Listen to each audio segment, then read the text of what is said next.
आज की क्लास में हम क्रैमर विधि से समीकरणों को हल करना सीखेंगे और ये एक बहुत आसान और सरल विधि है जिसको हल करने के लिए हमें कुछ नहीं करना है, सिर्फ छोटी छोटी सी तीन बातों पर ध्यान रखना है। सबसे पहले जो हमें युगपत समीकरण दिए हुए हैं उन युगपत समीकरण में x, y, z चर होते हैं, इनके गुणा में लिखे हुए इनके गुणांक होते हैं और इनके बराबर से लिखे हुए जो अंक होते हैं वो अचर होते हैं। तो हमें जो x, y, z चर हैं इन्हीं से एक आव्यूह बना के उस आव्यूह का सारणिक मान निकाल लेंगे। फिर एक एक करके उस आव्यूह के सारणिक मान की मदद से हम अचर पद को स्तंभ में बदलकर हम ठीक है x वाले के लिए, y वाले के लिए और z वाले के लिए तीनों अचर पदों के लिए हम क्या करेंगे, एक एक करके उसका भी हम सारणिक मान निकालेंगे। फिर बारी बारी से हम x, y, z के मानों को ज्ञात कर लेंगे। तो हम इसमें ज्यादा समय को न लेते हुए ठीक है सीधे मकसद पे पहुंचते हैं। आप वीडियो को अंत तक देखिए, आपके क्रैमर विधि बहुत आसान आएगी और ये सभी बोर्ड के लिए इंपॉर्टेंट है और 8 नंबर का आने वाला एक सवाल है। चलिए देखते हैं कि इसके हल की तरफ बढ़ते हैं। तो मुझे यहाँ पर तीन समीकरण x plus y plus z बराबर 4, 2x माइनस वाई और प्लस 2z बराबर 5 और x minus 2y minus z बराबर 3 दे रखी है। तो इसमें मुझे क्रैमर विधि से x, y, z के मान निकालने हैं। तो मैंने सबसे पहले क्या किया, ठीक है, इनके चर पदों से मैंने एक आव्यूह को बनाया। ठीक है भाई, तो मेरा वो आव्यूह ये आ गया। ठीक है भाई, तो आव्यूह बनाया सबसे पहले हमने आव्यूह, तो वो हमारा जो आव्यूह निकल कर आया ये बहुत आसानी से देखेंगे।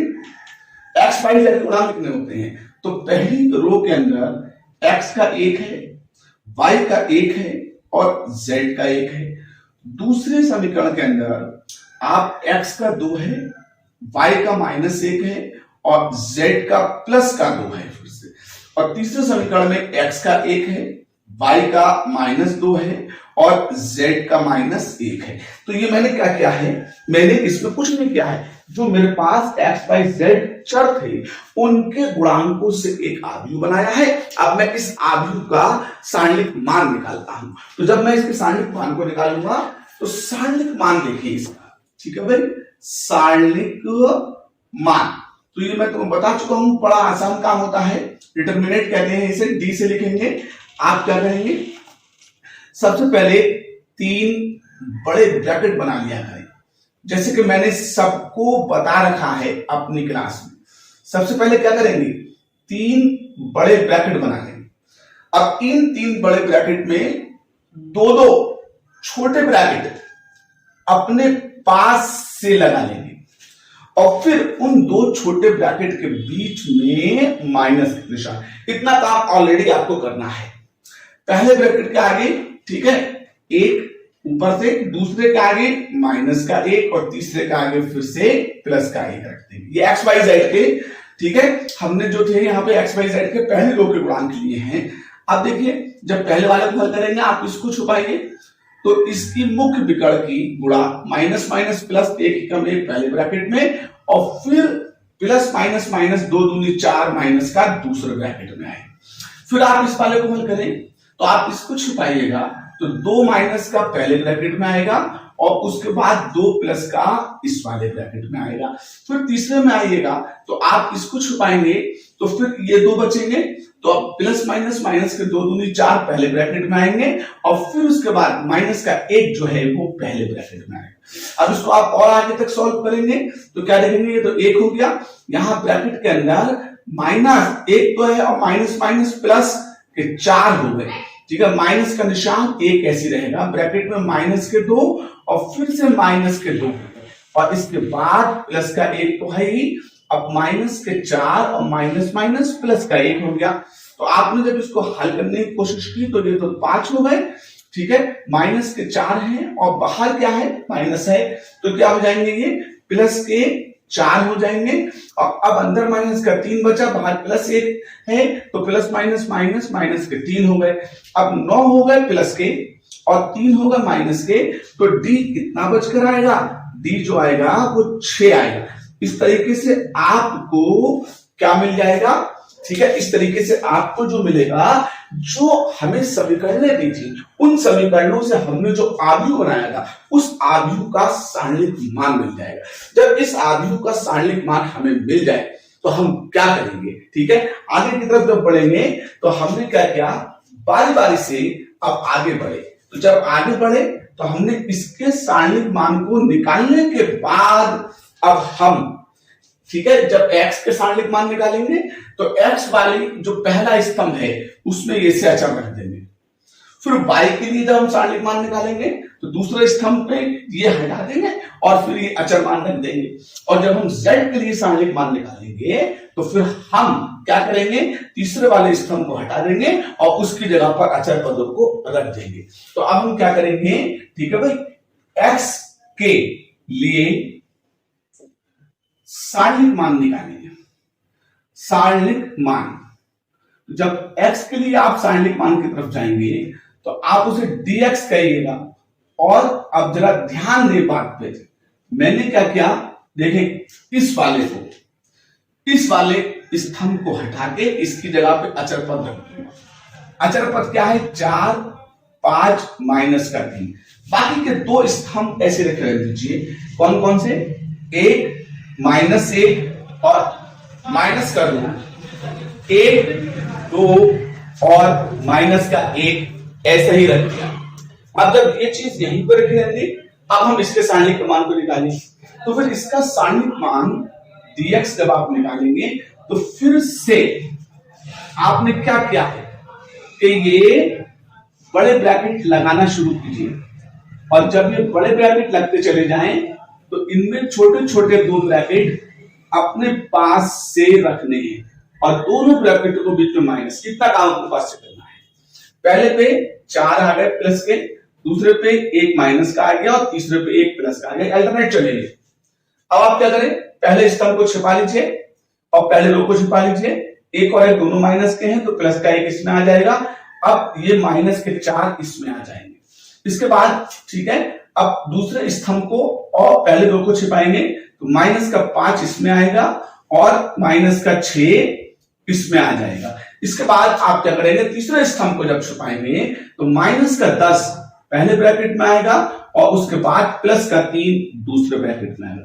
इस डिटरमिनेशन को थोड़ा सा हल कर लीजिएगा तो 4 ऐसे रहेगा, ब्रैकेट में 1 और माइनस माइनस प्लस के 4, उसके बाद माइनस का 1 ब्रैकेट में माइनस के 5 माइनस माइनस प्लस का 6, फिर प्लस का 1 और फिर ब्रैकेट में माइनस के 10 और माइनस के 3 हो गए।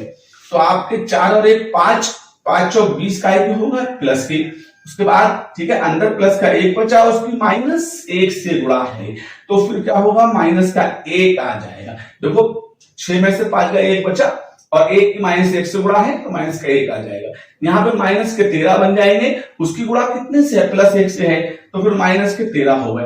तो 14 जो हो गए वो आपके काय के हो गए 14, ठीक है। अब जो बचेंगे 14 माइनस के हैं और 20 प्लस के थे, इसलिए क्या आ जाएगा, प्लस का 6 आ जाएगा। ये आपका dx आ गया। क्या आ गया, dx। अब dx जो आया है वो प्लस का 6 आया है और d भी कितना आया है, 6 आया है। अब मैं क्या करूंगा, ठीक है, जब इसी काम को हम किसके लिए चले, dy के लिए चले, तो मैं बोर्ड पर से अब इसको मिटाना चाहूंगा और x की जगह अब मैं क्या लिखूंगा, y के लिए आप इसे ज्ञात करेंगे। तो अब हमने क्या किया ना, ठीक है, अब इस चीज को जो था 1 2 1 ये ऐसे लिखा रहने दिया और अब y वाले स्तंभ को यहां से क्या किया, हटा दिया। इसकी जगह पर अचर पद 4 5 और माइनस के 3 लिख दिए। अब आप इनको हल करेंगे तो जब आप इसको हल करेंगे तो ये dx की जगह क्या हो जाएगा, dy हो जाएगा। देखिए ध्यान से, ठीक है। और आप अंदर के इन नंबर्स को क्या करें, मिटा लेंगे और अब दूसरा dy के लिए टर्मिनेट करेंगे, ठीक है भाई। तो जब dy के लिए टर्मिनेट करने के लिए आप जाएंगे तो उस वक्त में आपका क्या होगा, यहां पर 1 आएगा, यहां माइनस के 4 आ जाएंगे और यहां प्लस का 1 आ जाएगा। अब पहले स्तंभ को आप क्या करेंगे, ठीक है, जिस वक्त पहले स्तंभ को आप छिपाएंगे और पहली रो को, तो इसमें माइनस का 5 होगा और इसमें माइनस का 6 होगा। अब इसमें दूसरे और पहले को छिपाएं तो इसमें माइनस का 2 होगा और इसमें प्लस का 2 होगा। अब पहले और तीसरे को छिपाएं तो इसमें माइनस का 6 आएगा और इसमें प्लस का 5 आएगा। तो इस तरीके से आप जब इसको ओपन करेंगे तो ये 1 तो बाहर है ही, ठीक है। अब यहां पे माइनस का 5 है और प्लस का 6 है, माइनस का 4 बाहर है ही। अब यहां पर, ठीक है, माइनस का 2 है और माइनस का 2 है, प्लस का 1 है, अब माइनस का 6 है और माइनस का 5 है। तो आपने क्या देखा, ठीक है, 1 प्लस का बचा, उसके बाद माइनस के 4 है, उसकी माइनस 4 से गुणा है, माइनस माइनस प्लस के 16 हो गए, उसके बाद माइनस के, ठीक है, 6 माइनस के 5 जोड़ दीजिए, माइनस के 11 हो गए, उसकी प्लस 1 से गुणा है तो ये माइनस के 11 हो गए। 17 अब आपके पास काय के हो गए हैं, 17 आपके पास प्लस के हो गए हैं और ठीक है 11 माइनस के हैं। तो फिर कितना बचेगा आपका, फिर से अब जो dy आएगा वो आप 17 में से 11 को घटा लीजिएगा और 17 में से 11 को घटाएंगे तो ये फिर से कितना आ जाएगा, 6 आ जाएगा। इस तरीके से आपने क्या देखा, dx भी 6 आ चुका है हमारे पास और dy भी कितना निकाल लिया है, 6 निकाल लिया है।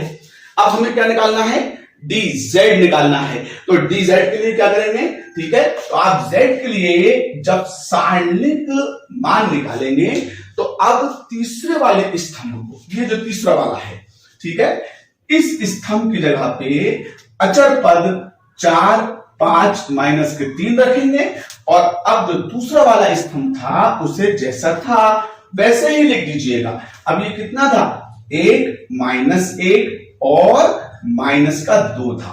अब इसके लिए ये काम करेंगे, ठीक है, सारणिक मान के लिए। तो y की जगह क्या कर लेंगे बेटे, y की जगह पे हम z लिख लेंगे सब जगह और अब इनको अंदर के ब्रैकेट में से ये नंबर हटा दिए जाएंगे क्योंकि अब हमारे पास सारणिक मान z के लिए निकाल रहे हैं, ठीक है।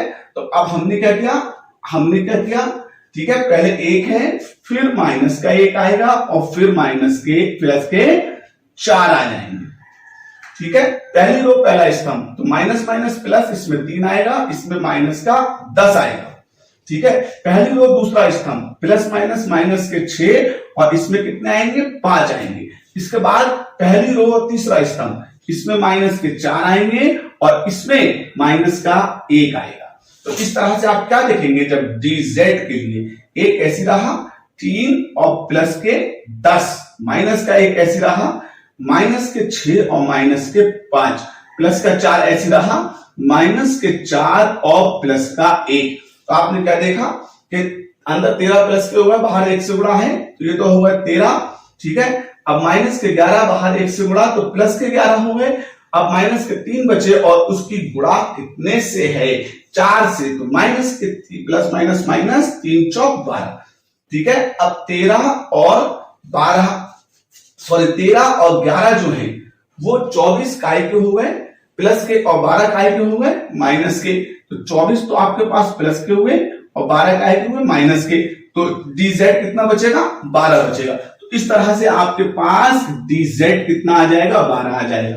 अब आपने क्या किया है, dx के, dy के और dz के सारणिक मान निकाल लिए हैं। अब हमें x y z के मान को निकालना है। तो हम क्या करेंगे, अब हमें कुछ नहीं करना है इस क्रैमर विधि में, ठीक है भाई। तो जिस वक्त आप x y z के मान को निकालते होंगे तो उस वक्त जब x के लिए काम करेंगे, किसके लिए, x के लिए, तो x का मान निकालेंगे।